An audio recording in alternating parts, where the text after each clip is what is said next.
infinitivo, mais o que, mais onde, mais quanto, mais quando.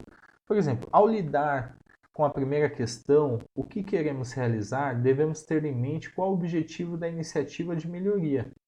Uma boa maneira de escrever o objetivo é utilizar o modelo verbo no infinitivo, mais o que, mais onde, mais quanto e mais quando. Exemplo: reduzir os custos de entregas atrasadas no setor de eletrônicos em 70%. Então, quando a gente fala 70%, a gente coloca um número de 1,5 milhão para 45 mil até janeiro de 2021. Então, você percebe aqui, ó, o verbo no infinitivo. A gente pegou as entregas atrasadas, a gente falou o que no setor de eletrônico, o que e onde. Quanto a gente falou aqui, ó, 70%. Então a gente precificou aqui, ó, de 1,5 milhão para 45, tá? E quando? Até janeiro de 2021, tá? Tem outra técnica também que é o SMART, mas aqui eu não vou abordar ela. Quem quiser saber dela, me segue lá nas redes sociais que eu explico ela, tá bom? Cuidado especial deve ser tomado no momento de definição do objetivo, pois pode haver confusões e mau direcionamento dos trabalhos dos envolvidos. Os principais cuidados são os seguintes: confundir o objetivo do projeto com a atividade do projeto. Exemplo: coletar dados, criar uma base de dados, mapear processos, fazer um diagrama de causa e efeito, etc. Confundir o objetivo do projeto com ideia de mudança. Exemplos: eliminar passos do processo, reduzir classificações de itens, implementar checklist, implementar dispositivos à prova de erro, aproximar passos do processo e etc. Então, cuidado ao estabelecer o objetivo. É comum as pessoas confundirem objetivo do projeto com atividade do projeto. Objetivo do projeto com ideia de mudança, solução. Então, muito cuidado com isso daí. Como estruturar as 3 Qs para a questão 2? Ao lidar com a segunda questão, como saberemos que uma mudança é uma melhoria? Devemos ter em mente a construção de um critério claro e objetivo para o projeto, que será nosso indicador de projeto. Esses indicadores formarão um sistema de feedback indicando como as mudanças influenciam o nosso processo e servirão para comprovar os resultados obtidos com as mudanças. Então, vamos lá, como saberemos? Eu ilustrei aqui, ó, sistema simples. No caso de sistema simples, podemos discernir se uma mudança é uma melhoria apenas observando informalmente o que acontecia antes e o que aconteceu após a mudança. Em processos e sistemas mais complexos, necessitamos mostrar se uma mudança é melhoria com evidências, em geral utilizando dados coletados formalmente nos processos.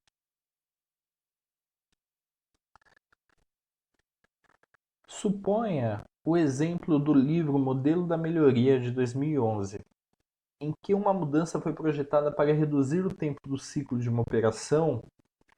No planejamento do teste, estabeleceu-se que a mudança seria realizada entre a 7ª e a 8ª semana a partir do início do projeto. Uma medida de tempo de ciclo foi realizada na 4ª semana e o resultado obtido foi 8 minutos. Na 11ª semana foi realizada uma nova medida e o resultado obtido foi 3 minutos. A redução de tempo do ciclo de 8 para 3 minutos foi considerada muito significante para o processo de interesse. Os dados obtidos estão no gráfico do slide. Qual é o grau de convicção de que a mudança é uma melhoria?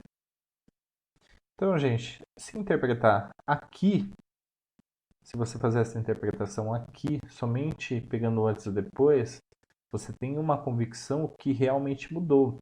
Se você pegar a 4ª semana para a 11ª, mas aí o Belt, o profissional Six Sigma, ele é mais criterioso.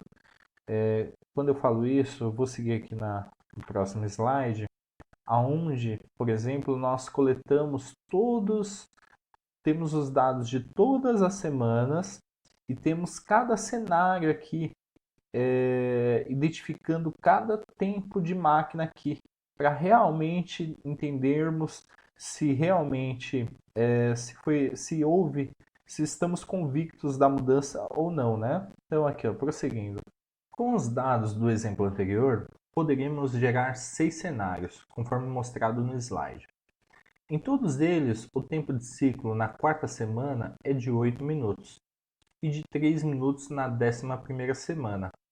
Será que a convicção de melhoria é a mesma para os 6 cenários?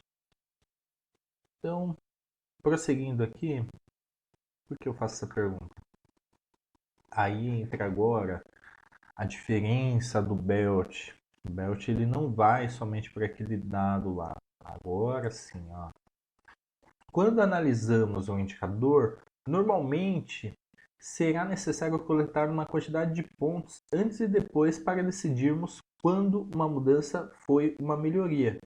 Geralmente, um ponto antes e um ponto depois será insuficiente. No cenário 1, olhando aqui ao lado, a mudança é uma melhoria. Vocês percebem que há uma redução. No cenário 2, não é uma melhoria.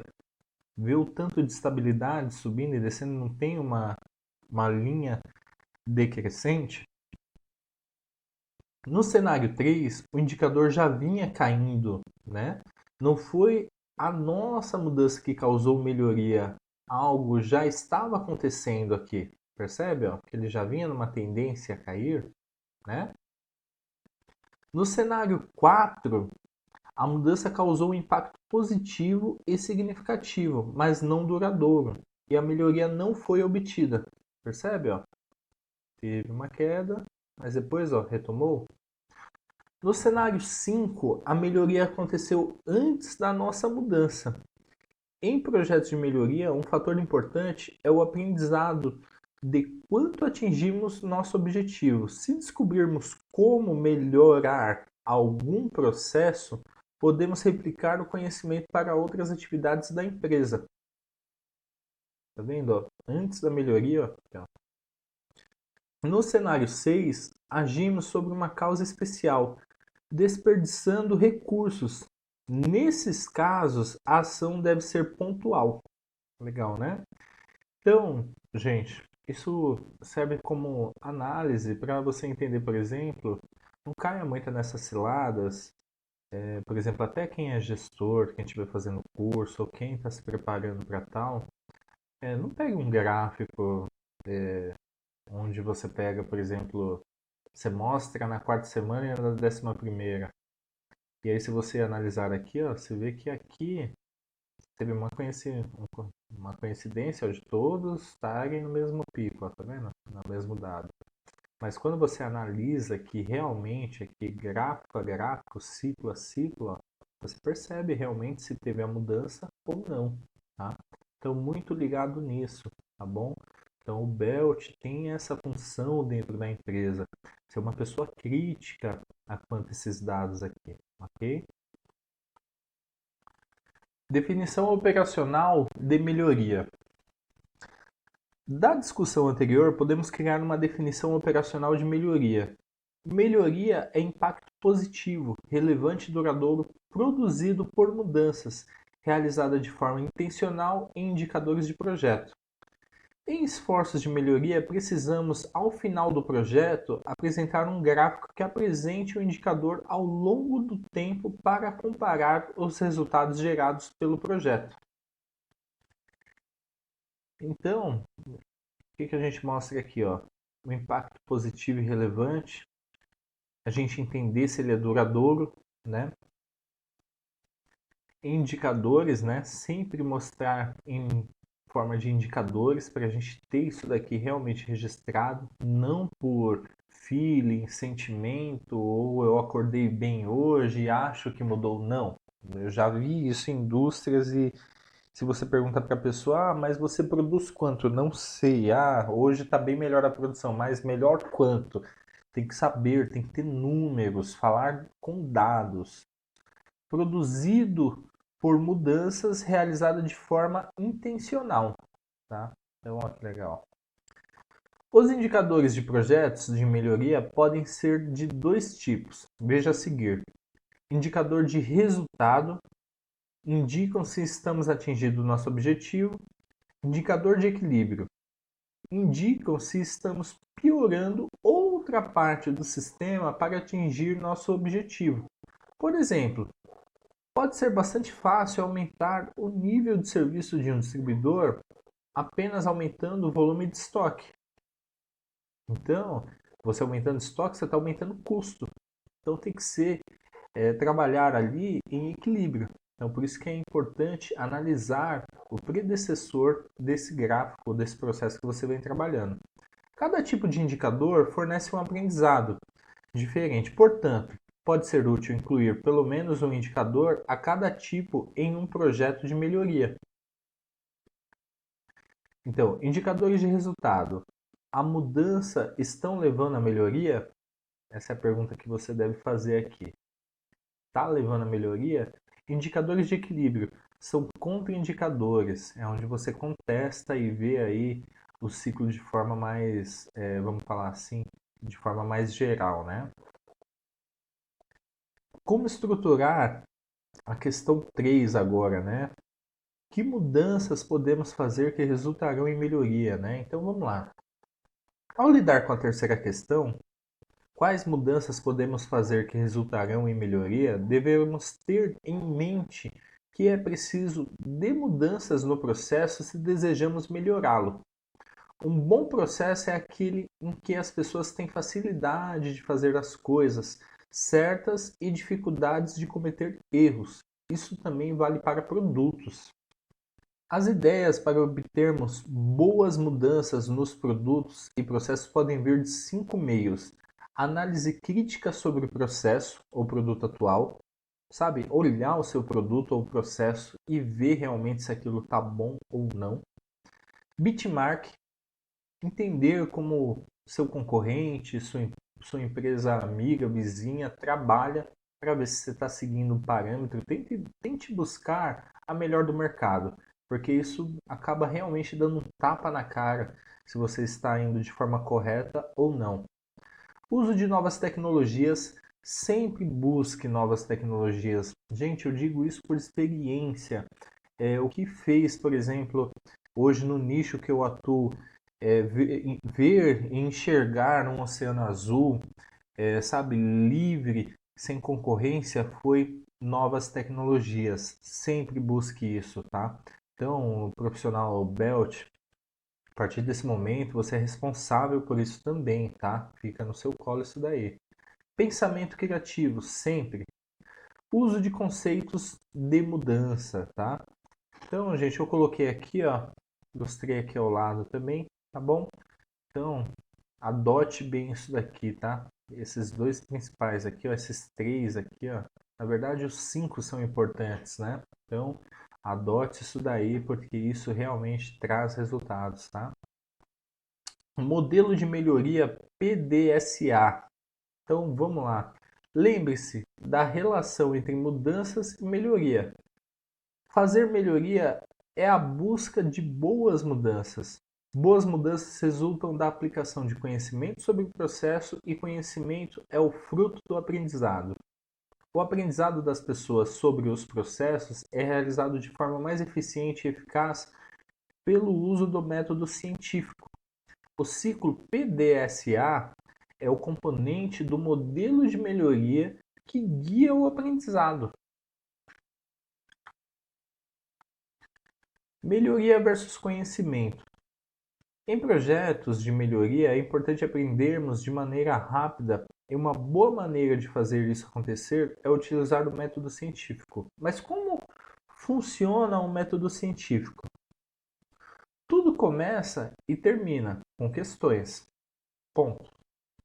O cientista sempre tem uma hipótese a respeito de qual vai ser a resposta. Tem uma predição, tem uma previsão daquilo. Então o cientista faz um estudo, analisa os resultados e publica. Esse é o método científico, ok? Para quem já tem uma formação, uma pós-graduação, um mestrado, sabe muito bem o que eu estou falando aqui. Seguindo. Nas organizações podemos usar o mesmo método. Tudo também começa e termina com questões. Quais são as causas desse problema? Será que a minha ideia vai funcionar? Essa dúvida é comum para todos, tá? Quando você vai aplicar algo, uma metodologia nova, uma melhoria, uma mudança de processo. Conseguiremos atingir os resultados esperados? 2. Também somos capazes de fazer predições, previsões baseados no que sabemos hoje e o que acontecerá? Fazemos então uma coleta de dados, um teste ou implementação, tá? Coleta de dados, falei anteriormente aí, é onde você começa a coletar, gerar gráficos aí. Analisamos os resultados após a aplicação, tá? E agimos sobre o processo, ok? Podemos resumir esse processo como observar dados, criar uma teoria, né? Cria teorias e testar a teoria. Então, coloquei aqui de forma bem simplificada. Você observa dados, cria teorias e testa as teorias, tá?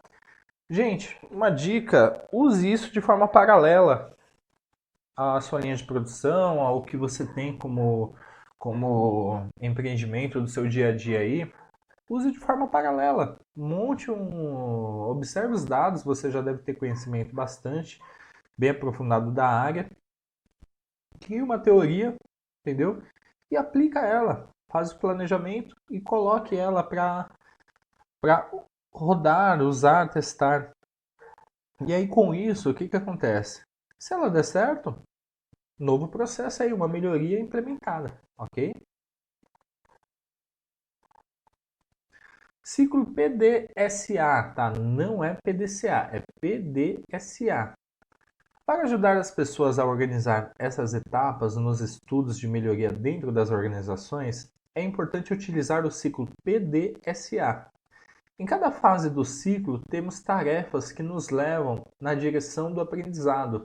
Essas tarefas estão descritas no ciclo PDSA no slide. O uso de dados em um ciclo facilita o aprendizado e a ação. Isso é um aspecto fundamental do PDSA. Então, quando a gente fala aqui, ó, por exemplo, vamos analisar aqui. Quando eu falo no planejamento, eu tenho que vir com objetivo claro, questões de predições. Então, eu já tenho mais ou menos, começo a fazer algumas questões com as previsões que eu quero. O plano para coletar dados, o que, onde, quando. A gente falou isso anteriormente, tá? Quando eu começo a executar o do, quando eu executo o plano de ação, eu observo e anoto eventos não planejados. Acontece, você está lá seguindo lá, tal, você espera que ele vá numa linha contínua, tal, mas sempre tem um evento que está fora da curva. Então, registra, anota esses eventos e inicia a análise dos dados, tá? Aqui no estudo, então, completar a análise dos resultados, tá? Então, o que você vai fazer? Você vai pegar isso daqui agora, tudo isso que você conseguiu aqui, você vai analisar, tá? Você vai completar a análise dos resultados, você vai analisar de forma completa, vai comparar os resultados com as predições que você fez aqui, entendeu? E aí você vai resumir o aprendizado. Então, você vai pegar o seu previsto com o seu realizado. E aí, com isso, você estudando aqui, você vai fazer o quê? Você vai no action, né? Você vai agir aqui, você vai executar ações em função dos resultados, tá? Então, o que você vai fazer? Você vai ver aqueles pontos que foram fora da curva e você vai entender o que gerou esses pontos fora da curva. E aí, com isso, você vai executar ações em função desses resultados, melhorar o processo e executar novamente. Vai executar outro ciclo. Até chegar um momento onde essa pergunta aqui, é necessário outro ciclo? Se você vê que o processo ficou realmente redondo, está azeitado, está rodando direitinho, Não há necessidade, na verdade, só deve acontecer um acompanhamento. O acompanhamento que eu digo, esse ciclo